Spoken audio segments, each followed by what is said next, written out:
MVP power rankings. Mitchell at number 10. We've got LeSean Bell. So why Bell at 10 here? And this is a nice explanation of why we have him at 10 here, I think, for you to handle.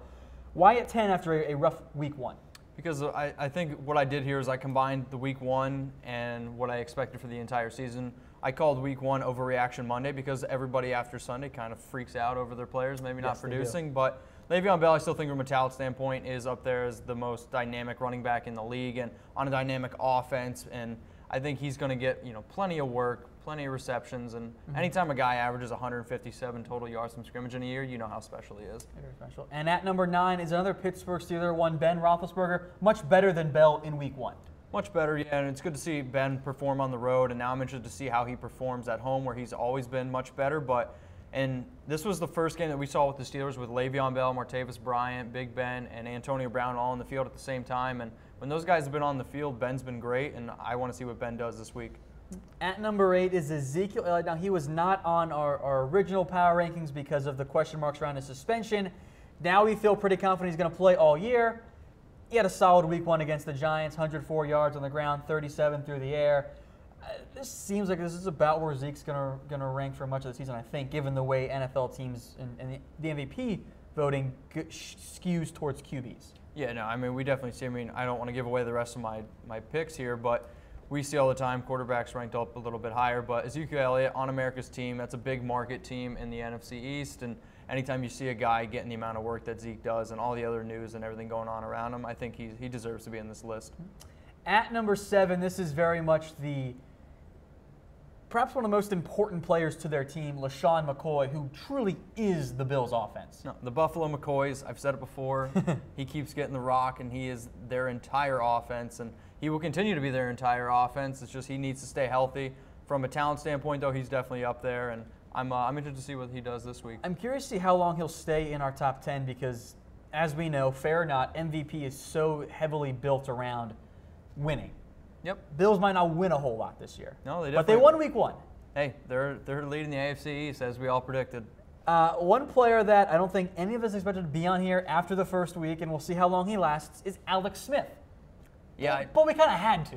Yeah, it's one of those things, like I had to do it. I don't think he'll finish, obviously, on this list, but anytime you lead week 1, 368 passing yards, 4 touchdowns, went into Foxborough, embarrassed the Patriots, I think he deserves to be on the list, but we've had 12 seasons to see exactly what Alex Smith is, and it's definitely not MVP. It's not what we saw in week 1, and I feel very confident that he's going to come back down to earth in the near future. We'll see how he fares against the Eagles.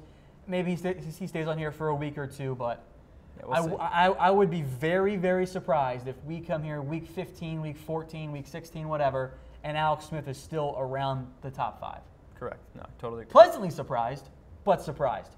At number 5, he was not on our list last week, but after the way he performed in week 1, another player who had to make this list. Yeah, he just got paid. It's good to see a guy that gets paid and makes a great fourth-quarter comeback, and they win again. I mean, Matthew Stafford was first in the NFL last year in fourth-quarter comebacks with 8, and I think we saw this week against a tough Cardinals defense throw for 4 touchdowns and ultimately lead his team to a win. Saw a comment, and again, folks, yes, this is just kind of where things stand after week 1.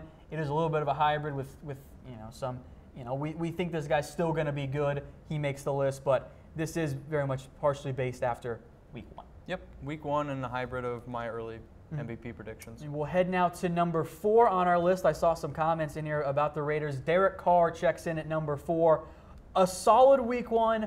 And he ranked number 4 on our list last week. Didn't do enough to move himself up, but stayed where he is and is still very much in the thick of the MVP power rankings discussion. No, 100%, and I think we saw how much he meant to the team last year. The Raiders were unbelievable last year, and then unfortunately he had a pretty wicked injury, and then we saw how bad they were in the playoffs. And I think when you talk about MVP, you have to put into consideration how much a guy means to a team, and Derek Carr could lead that team, and I think the toughest division in football, and if they come out on top of that division, he has to be in the discussion. Totally agree. At number 3 is the reigning NFL MVP, one Matt Ryan, who we've talked about this before many times, Mitchell. He's not going to be as great as he was last year, but he can still put up MVP caliber numbers. For sure, and I think we always see kind of the Super Bowl hangover, the MVP hangover, and I think we saw that a little bit this week with Ryan. The Bears actually have a much better defense than what we give them credit for, but anytime that Matt Ryan can go out there and do what he did last year, I think even if he does have a little bit of regression, he could still have a pretty solid year, and he's still a number 3 for me. At number 2 is one Tom Brady, who didn't fare all that well against the Kansas City Chiefs. You still think he's going to bounce back in a big way this week against the Saints? I think if there's any name you could have controversy for on this list, it's Tom Brady right now, because he just didn't play well. 0 touchdowns at home, but it's Tom Brady. I'm confident that Brady bounces back. And for anybody who plays fantasy football or anything out there, Tom Brady's playing the Saints in New Orleans this week, and I'm pretty confident that that game is going to be high scoring, and Tom Brady's going to be an absolute monster. The lack of touchdowns is noticeable. He did actually throw for more yards than Derek Carr on 4 more passes and on fewer completions as well. Yeah, yards. I mean, yards are great, but I mean, we want touchdowns. We want touchdowns. We want touchdowns. At least no interceptions. Yeah, that's true. And then at number 1, he's still number 1 after our preseason MVP power rankings, Aaron Rodgers. Has to be. I think the Seahawks have the best defense in the NFL. I'm not really afraid to say that.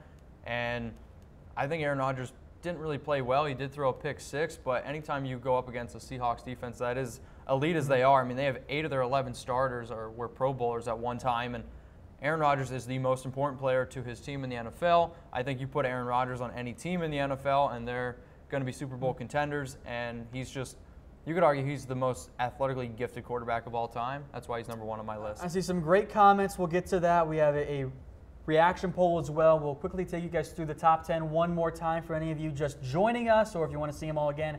At number 10 is LeSean Bell, expecting bigger things next week. Ben Roethlisberger at number 9. Ezekiel Elliott is at number 8. And then another halfback checks in at number 7, one LeSean Shady McCoy, who is the Bills' offense. Alex Smith checks in at number 6. At number 5 is Matthew Stafford, fresh off a great Week 1 comeback effort. Derek Carr, exactly where he was last week, number 4. Matt Ryan checks in at number 3 after a 300-plus yard game through the air. Number 2 is Tom Brady, despite the rough Week 1 effort. And then at number 1 still is Aaron Rodgers. He had been the odds-on favorite to win the MVP entering the season.